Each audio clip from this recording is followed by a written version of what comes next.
जय हिंद साथियों, स्वागत है आप सभी का फिर से एक नए वीडियो में। इस वीडियो में हम लोग कुल 21 प्रश्न देखेंगे जो कई बार एग्ज़ाम में पूछा जा चुका है। तो बने रहे मेरे साथ वीडियो के अंत तक। तो चलिए वीडियो में आगे बढ़ते हैं। साथियों, आपका पहला क्वेश्चन है, मधुशाला के रचयिता कौन है? इसका सही जवाब है हरिवंश राय बच्चन। मधुशाला के रचयिता हरिवंश राय बच्चन जी हैं। आपका अगला क्वेश्चन है, टाइफाइड से कौन सा अंग प्रभावित होता है? इसका सही जवाब है आंत। टाइफाइड से आंत प्रभावित होता है। आपका अगला क्वेश्चन है, जिप्सम का रासायनिक नाम क्या है? जिप्सम का रासायनिक नाम क्या है? सही जवाब है कैल्शियम सल्फेट।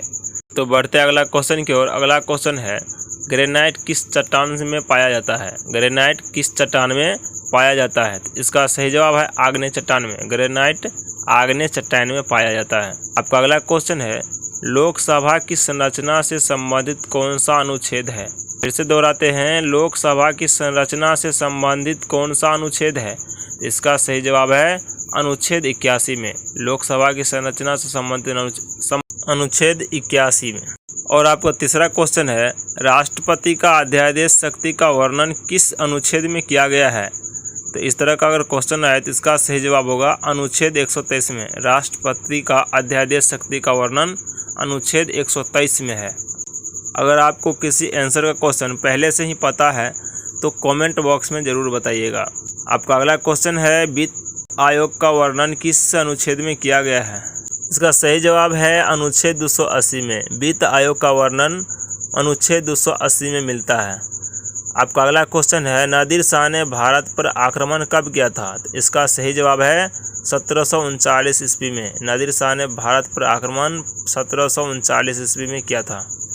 आपका अगला क्वेश्चन है, नर्मदा और ताप्ती नदी किस ओर बहती है? तो नर्मदा और ताप्ती नदी पश्चिम दिशा की ओर बहती है। तो फिर से दोहराते हैं, नर्मदा और ताप्ती नदी के बारे में पूछे कि ये किस तरफ ओर बहती है? तो इसका सही जवाब है पश्चिम दिशा की ओर।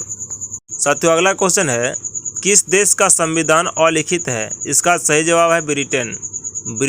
ब्रिटेन का संविधान अलिखित है, मतलब मौखिक है। आपका अगला क्वेश्चन है, राष्ट्रीय विज्ञान दिवस कब मनाया जाता है? तो राष्ट्रीय विज्ञान दिवस 28 फरवरी को मनाया जाता है। आपका अगला क्वेश्चन है, स्टील सिटी राउरकेला किस नदी के किनारे स्थित है? तो स्टील सिटी राउरकेला ब्राह्मणी नदी के किनारे स्थित है। याद रखिएगा, स्टील सिटी राउरकेला किस नदी के किनारे स्थित है? तो ब्राह्मणी नदी के किनारे। बढ़ते अगले क्वेश्चन की ओर। अगला क्वेश्चन है, रेंगूर मिट्टी की प्राप्ति कैसे होती है? तो रेंगूर मिट्टी की प्राप्ति लावा से होती है। याद रखिएगा, रेंगूर मिट्टी की प्राप्ति कैसे होती है? तो लावा से। आपका अगला क्वेश्चन है, एशिया का मृत सागर का उदाहरण है। एशिया का मृत सागर का उदाहरण है रिफ्ट घाटी। कौन सा घाटी? तो रिफ्ट घाटी। एशिया का मृत सागर का उदाहरण है रिफ्ट घाटी। आपका अगला क्वेश्चन है, काली मिट्टी का निर्माण कैसे होता है? तो काली मिट्टी का निर्माण बेसाल्ट चट्टान से होता है। काली मिट्टी का निर्माण कैसे होती है? तो बेसाल्ट के चट्टान से होता है। तो बढ़ते अगले क्वेश्चन की ओर। अगला क्वेश्चन है, नर्मदा नदी का उद्गम स्थान है? तो नर्मदा नदी का उद्गम स्थान है अमरकंटक। आपका अगला क्वेश्चन है, हुमायूं नामा के रचनाकार कौन था? तो हुमायूं नामा का रचनाकार गुलबदन बेगम है। हुमायूं नामा के रचनाकार कौन है? तो गुलबदन बेगम। आपका अगला क्वेश्चन है, बीबी का मकबरा किसका है?